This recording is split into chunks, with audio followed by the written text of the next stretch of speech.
Welcome back. It's your boy Bowler's Big Eggs here, doing my first video in a long time, and I'm not gonna lie to y'all. I had a video planned out. I had the video recorded, but then I so happened to also lose that recording somehow. So, yeah. So today, just to tell you how my day is going, in about 6 or so-ish hours, I will be on my way to Wisconsin. I'm going up there for my SOAR, which is college orientation at Whitewater, as you already know. I've been signed with them for a while now. Yeah, that's how my day is. But I wanted to start a series, since I haven't done a video in a while, on Junior Gold. Because everybody talks about Junior Gold. It is the tournament to bowl for youth. Team Masters is here. Junior Gold is here. And Team Masters is like the second biggest. So what Junior Gold is: 4 days, 4 rounds of qualifying, 4 different oil patterns, 4 different bowling centers on, some of the hardest stuff you'll bowl on as a youth, period. And then if you're lucky enough after those 16 games to be in the top whatever percentile it is for your division, you make the advancers round. Unless you're like younger, then, they have like advancers and match play, but they don't have like the final advancers like we do.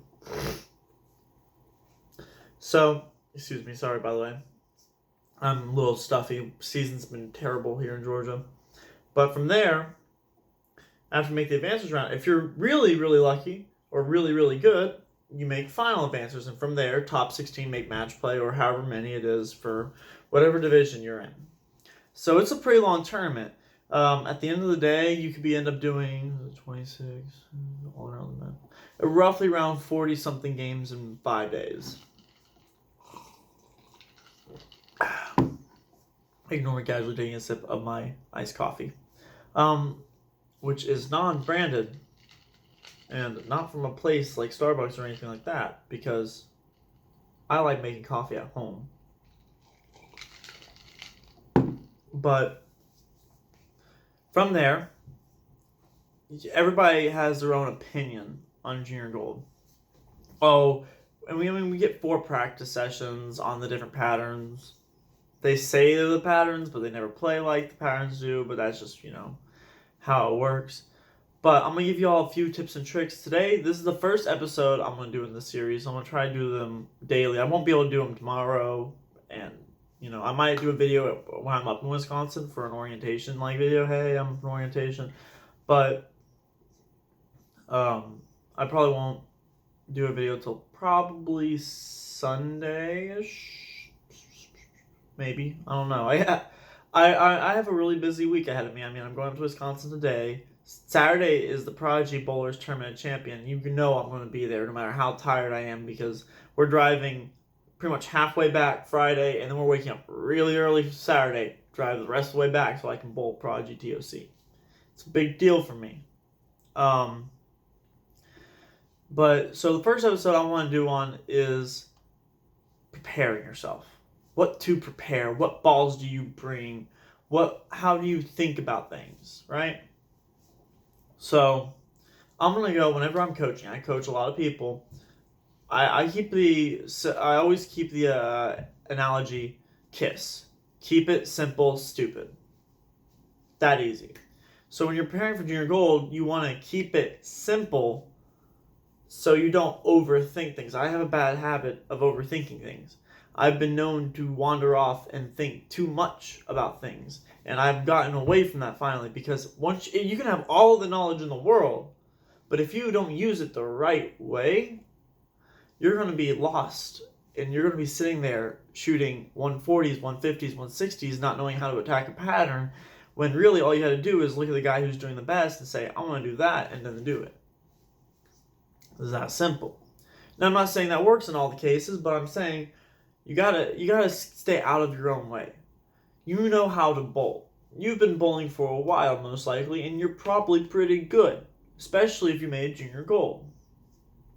Therefore, your body has the physical capability of repeating the same shots over and over again on harder patterns to qualify for this tournament.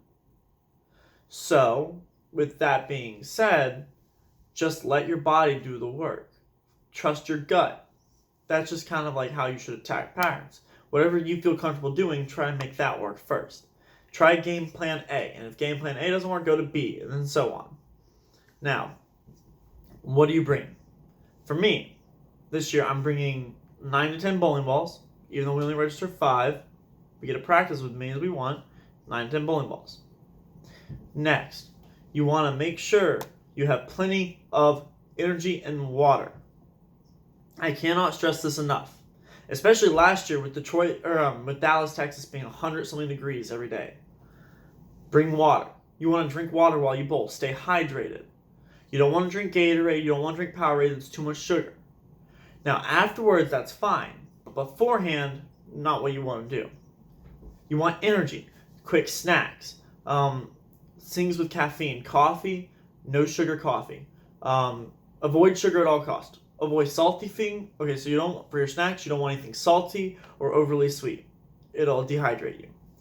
And for anything with energy or caffeine, tea is always good. Not sweet tea, just tea.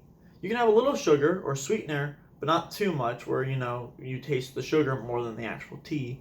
Coffee, I use diet energy drinks. My favorite energy drink out there is Bang by VPX Sports. Give me a red line. Bang is awesome. 0 calories, 300 milligrams caffeine, 0 artificial colors. It's great. Now, that's if you can handle caffeine. Some people can't handle caffeine. That's okay. But that's just some of the things I bring. I bring a lot of water. I bring a lot of energy drinks. I bring healthy snacks. A healthy snack trails mix.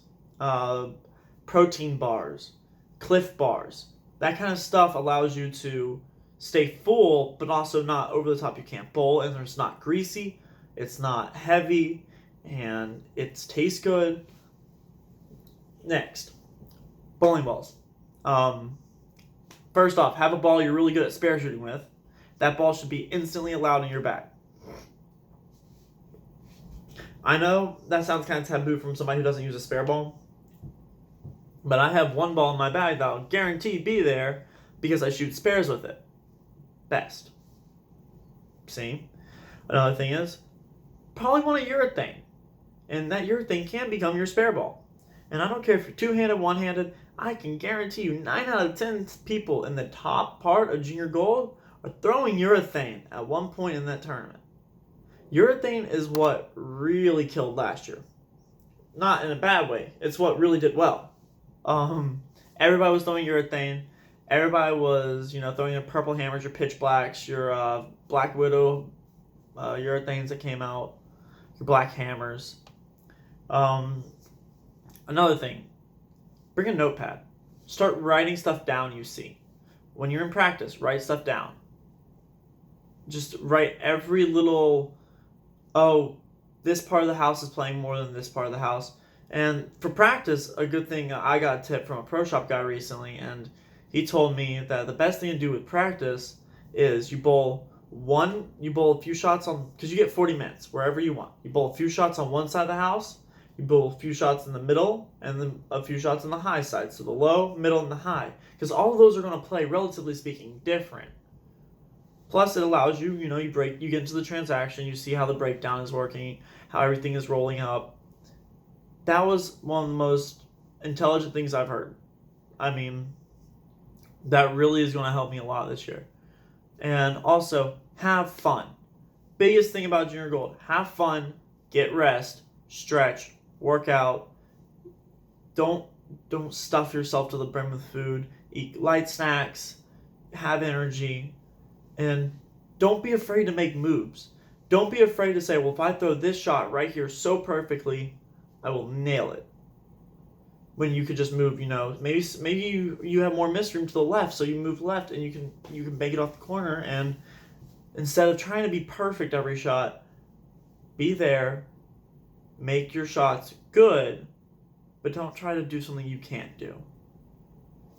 That's just kind of like my prep. And when you're practicing at home before you go to Junior Gold, just think to yourself, be good. Just every shot doesn't have to be perfect. Don't hurt yourself because of the fact that you can't get, a tenth of an inch within your mark every shot. Nobody can. We're not robots. But that was just my first episode of getting mentally prepared. It's been a long time since I've done a video, so I probably was kind of all over the place. Sorry.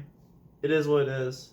But I want to end y'all with a just familiar, happy ending. So, I'll see y'all later, and salute.